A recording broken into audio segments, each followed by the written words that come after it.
15 novembre. Dieu est roi. Le Seigneur est roi pour toujours, à perpétuité. Psaume 10, verset 16. Un des titres les plus utilisés dans la Bible pour faire référence à Dieu est celui de roi. Entre autres portraits comme monarque, le Seigneur est décrit comme roi des rois, roi de gloire, roi juste, roi du ciel, roi d'Israël, roi des nations ou roi éternel. Il est donc évident que l'image d'un roi nous aide à comprendre un peu mieux qui est Dieu et comment il agit. Le voir comme roi est le voir comme quelqu'un dont l'autorité ne lui a pas été décernée par un autre. Il n'a donc de compte à rendre à personne. Il est sa propre loi et n'a besoin ni de consulter les autres, ni d'attendre qu'une tierce personne l'autorise à agir ou à prendre une décision. Le portrait de Dieu comme roi nous parle d'un statut, parce qu'être roi n'est pas une charge ou une fonction, mais un statut. Il n'a ni le travail, ni le poste de roi. Dieu est le roi. Comprendre qu'il est votre roi est aussi d'accepter d'être son sujet, que vous êtes sous ses ordres et sous ses lois, et faire quelque chose contraire à celle-ci est considéré comme rébellion.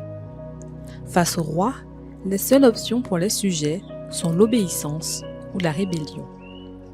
Notre roi apparaît aussi comme éternel. Les rois de ce monde ont un statut à vie, même s'ils abdiquent à cause de l'âge, de l'état de santé ou pour une raison socio-politique. Le titre de roi émérite demeure le leur jusqu'à leur mort.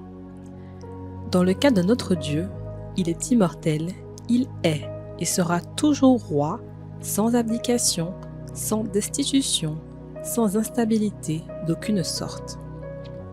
Ce dernier titre doit nous faire penser à deux choses.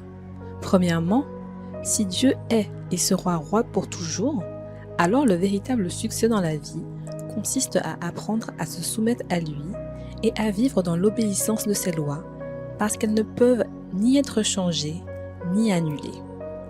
Deuxièmement, si Dieu est roi pour toujours, il peut donc offrir à ses sujets un royaume éternel parce que lui-même le garantit.